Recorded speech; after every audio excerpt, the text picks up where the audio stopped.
Et à 6h46, on prend la direction de Las Vegas aux États-Unis. Ça y est, les portes du CES sont refermées. Plus de 200 entreprises françaises ont participé à ce qui est le plus grand salon du monde dédié à l'innovation. On fait le bilan ce matin avec vous, Benjamin Vincent. Édition 2023 qui était assez incertaine après 2 années chaotiques en raison du Covid. Mais en termes d'affluence et de prise de conscience, le bilan est plutôt positif ? Oui, un CES presque comme avant le Covid. Voilà le sentiment général ici à Las Vegas au terme de ces 4 jours de folie. Alors, une évidence s'impose presque à tous, la tech gadget, c'est terminé. L'époque actuelle impose à la technologie d'être utile, de résoudre les problématiques autour des économies d'énergie, de l'alimentation, de la mobilité, de l'accès à la santé pour tous. La tech aussi pour aider celles et ceux qui souffrent de handicap. La manette ronde Sony dédiée à la PlayStation, connue sous le nom de Projet Leonardo, ou encore le stabilisateur de rouge à lèvres créé par L'Oréal, sont 2 symboles très forts de cette évolution. Une industrie de plus en plus responsable.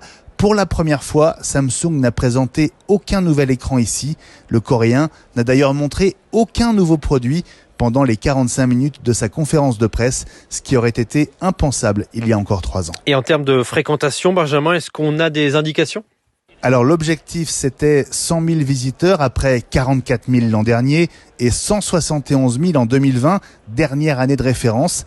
Jean-Baptiste Yvon est le directeur de l'innovation de EFI Automotive, une entreprise familiale indépendante venue dévoiler une première mondiale avec Stellantis, un robot de recharge de voitures électriques sans fil avec un disque à induction qui vient se placer automatiquement sous la voiture. Nous, on a eu vraiment un salon très dense avec énormément de visites et on n'a pas arrêté. Donc, on est très, très satisfait de cet événement. Xavier Dalloz, lui, est consultant et il a un peu de recul. Ce CES 2023 est son 23e CES. C'est un succès inespéré.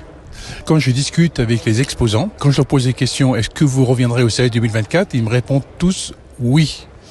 Donc, a priori, c'est qu'ils sont contents. Pour le CES 2024, rendez-vous du 9 au 12 janvier prochain, un événement qui voit loin. Son organisateur, la Consumer Technology Association, a bloqué les dates du CES pour les 25 prochaines années. Benjamin Vincent, envoyé spécial de France Info au CES de Las Vegas, le salon d'innovation qui a donc refermé ses portes hier et qui chaque année nous donne un aperçu des objets qui feront bientôt notre quotidien, en tout cas dans